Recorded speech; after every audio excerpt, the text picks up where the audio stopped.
नमस्ते दोस्तों, स्वागत है आपका हमारे YouTube channel journey with Rajesh पे। आज हम बात करेंगे एक ऐसे टॉपिक पर जो बहुत इंपॉर्टेंट है, सेविंग कैसे करें। पैसे कमाना जितना जरूरी है उससे कहीं ज्यादा जरूरी है उसे सही से बचाना। और आज हम ऐसे ही 10 तरीके जानेंगे जिनसे आप अपनी सेविंग्स को बढ़ा सकते हैं। तो चलिए शुरू करते हैं। दोस्तों, सेविंग शुरू करने से पहले यह बहुत जरूरी है कि आपके पास एक क्लियर गोल हो। आप क्यों बचत करना चाहते हैं? क्या आप एक घर खरीदना चाहते हैं, अपने बच्चों की एजुकेशन के लिए सेविंग करना चाहते हैं, या फिर रिटायरमेंट के लिए एक बड़ा फंड बनाना चाहते हैं? जब आपके पास एक स्पेसिफिक गोल होगा तो आप उसे अचीव करने के लिए ज्यादा मोटिवेटेड रहेंगे। मान लीजिए आप एक नई कार खरीदना चाहते हैं। अब जब भी आपको अननेसेसरी खर्चा करने का दिल करेगा तो आप अपने गोल के बारे में सोचेंगे। तो दोस्तों, सबसे पहले अपने फाइनेंशियल गोल्स को डिफाइन करें। यह आपको फोकस्ड रहने में मदद करेगा। दोस्तों, सेविंग करने का दूसरा इंपॉर्टेंट स्टेप है बजट बनाना। बजट बनाने का मतलब है यह जानना कि आपके पैसे कहां से आ रहे हैं और कहां जा रहे हैं। एक सिंपल नोटबुक या फिर मोबाइल ऐप का यूज करके आप अपने इनकम और एक्सपेंसेस को ट्रैक कर सकते हैं। आप देखेंगे कि बहुत सारे ऐसे खर्चे होते हैं जो जरूरी नहीं होते, जैसे कि बाहर खाना खाना या फिर अननेसेसरी शॉपिंग करना। इन खर्चों को कम करके आप हर महीने अच्छी खासी बचत कर सकते हैं। बजट बनाने से आपको यह समझने में भी मदद मिलेगी कि आप कितना अफोर्ड कर सकते हैं और कितना नहीं। दोस्तों, ये एक बहुत ही इंपॉर्टेंट कॉन्सेप्ट है, पे योरसेल्फ फर्स्ट। इसका मतलब है कि जब भी आपको सैलरी मिले तो सबसे पहले अपनी फिक्स्ड सेविंग्स को अलग कर लें। आप अपने बैंक अकाउंट में एक अलग से सेविंग्स अकाउंट खुलवा सकते हैं और हर महीने सैलरी आते ही एक फिक्स्ड अमाउंट उसमें ट्रांसफर कर सकते हैं। ये अमाउंट आपके मंथली बजट के हिसाब से होना चाहिए। याद रखिए, सेविंग कोई आखिरी ऑप्शन नहीं है, बल्कि ये आपकी पहली प्रायोरिटी होनी चाहिए। जब तक आप अपने आप को पे नहीं करेंगे, तब तक आप दूसरों को पे करते रहेंगे। चैप्टर 4, इमरजेंसी फंड बनाएं। दोस्तों, जिंदगी में कभी भी कुछ भी हो सकता है। बीमारी, एक्सीडेंट, जॉब लॉस, कोई भी ऐसी इमरजेंसी आ सकती है जिसके लिए आपको तुरंत पैसों की जरूरत पड़ सकती है। ऐसे में अगर आपके पास एक इमरजेंसी फंड नहीं होगा तो आपको लोन लेना पड़ सकता है या फिर अपनी सेविंग्स को तोड़ना पड़ सकता है। इमरजेंसी फंड बनाने के लिए आपको अपने मंथली एक्सपेंसेस का 3 से 6 महीने का अमाउंट सेव करना चाहिए।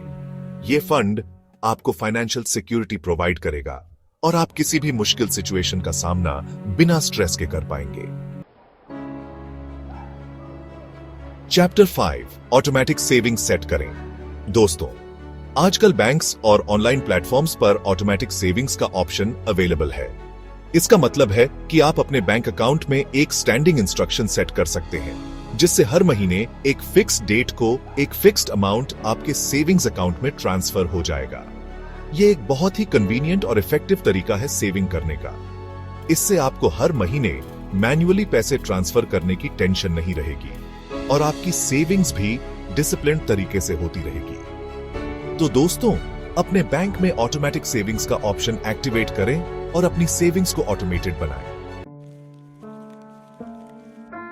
Chapter 6, cut down unnecessary expenses. दोस्तों, हम सभी के लाइफ में कुछ ना कुछ ऐसे खर्चे होते हैं जो जरूरी नहीं होते, जैसे कि हर रोज बाहर कॉफी पीना, ऑनलाइन शॉपिंग करना, एक्सपेंसिव रेस्टोरेंट्स में खाना खाना, एटसेट्रा। इन खर्चों को हम लाइफस्टाइल इन्फ्लेशन भी कहते हैं। इन खर्चों को कम करके आप हर महीने अच्छी खासी बचत कर सकते हैं।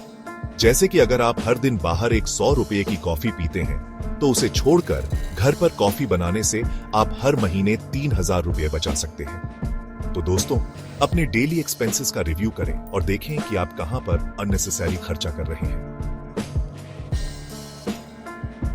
Chapter 6, cut down unnecessary expenses. दोस्तों, हम सभी के लाइफ में कुछ ना कुछ ऐसे खर्चे होते हैं जो जरूरी नहीं होते, जैसे कि हर रोज बाहर कॉफी पीना, ऑनलाइन शॉपिंग करना, एक्सपेंसिव रेस्टोरेंट्स में खाना खाना, एटसेट्रा। इन खर्चों को हम लाइफस्टाइल इन्फ्लेशन भी कहते हैं। इन खर्चों को कम करके आप हर महीने अच्छी खासी बचत कर सकते हैं। जैसे कि अगर आप हर दिन बाहर एक 100 रुपए की कॉफी पीते हैं तो उसे छोड़कर घर पर कॉफी बनाने से आप हर महीने 3,000 रुपये बचा सकते हैं। तो दोस्तों, अपने डेली एक्सपेंसेस का रिव्यू करें और देखें कि आप कहां पर अननेसेसरी खर्चा कर रहे हैं। चैप्टर 7, इन्वेस्ट करना सीखें। दोस्तों, सेविंग करना बहुत जरूरी है, लेकिन सिर्फ सेविंग करने से आपके पैसे नहीं बढ़ेंगे। इन्फ्लेशन के चलते समय के साथ पैसों की वैल्यू कम होती जाती है, इसलिए अपने पैसों को ग्रो करने के लिए आपको इन्वेस्टमेंट करना बहुत जरूरी है। आप अपने रिस्क एपेटाइट और फाइनेंशियल गोल्स के हिसाब से डिफरेंट इन्वेस्टमेंट ऑप्शंस में इन्वेस्ट कर सकते हैं, जैसे कि mutual funds, stocks, real estate, gold etcetera. Investment करने से पहले थोड़ी रिसर्च जरूर करें या फिर किसी फाइनेंशियल एडवाइजर से सलाह लें। चैप्टर 8, डेट को कंट्रोल करें। दोस्तों, अगर आपके ऊपर कोई भी लोन या क्रेडिट कार्ड डेट है तो उसे जल्दी से जल्दी चुकाने की कोशिश करें। डेट पर इंटरेस्ट बहुत ज्यादा होता है, जो आपकी सेविंग्स को खत्म कर सकता है। अपने बजट में से एक फिक्स्ड अमाउंट डेट रिपेमेंट के लिए एलोकेट करें और हर महीने उसे चुकाने की कोशिश करें। अगर आपके पास मल्टीपल डेट्स हैं, तो सबसे पहले हाई इंटरेस्ट रेट वाले डेट को चुकाने का ट्राई करें। डेट फ्री होना आपको फाइनेंशियल फ्रीडम देगा और आप अपनी सेविंग्स को और भी बढ़ा पाएंगे। चैप्टर 9, रेगुलरली ट्रैक करें अपनी सेविंग्स।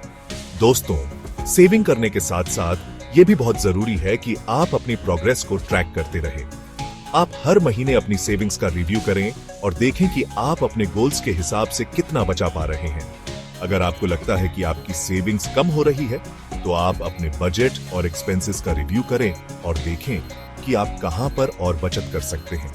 अपनी सेविंग्स को ट्रैक करने से आप मोटिवेटेड रहेंगे और अपने गोल्स को अचीव करने के लिए फोकस्ड रहेंगे।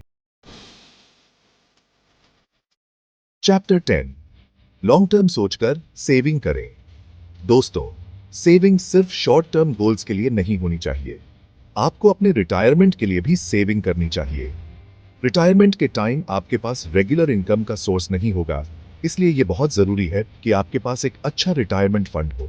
आप public provident fund, PPF, national pension system, NPS या फिर किसी भी रिटायरमेंट प्लान में इन्वेस्ट कर सकते हैं।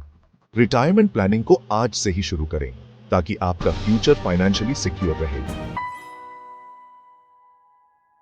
उतरो, आपकी बारी।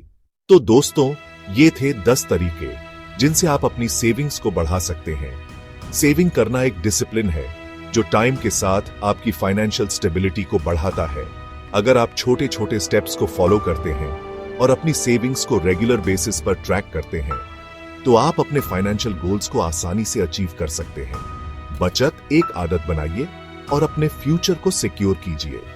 अगर ये वीडियो आपको पसंद आया तो चैनल को सब्सक्राइब जरूर करें और लाइक करके हमें मोटिवेट करें। आपके लिए ऐसे ही इंफॉर्मेटिव वीडियोस लाते रहेंगे। धन्यवाद।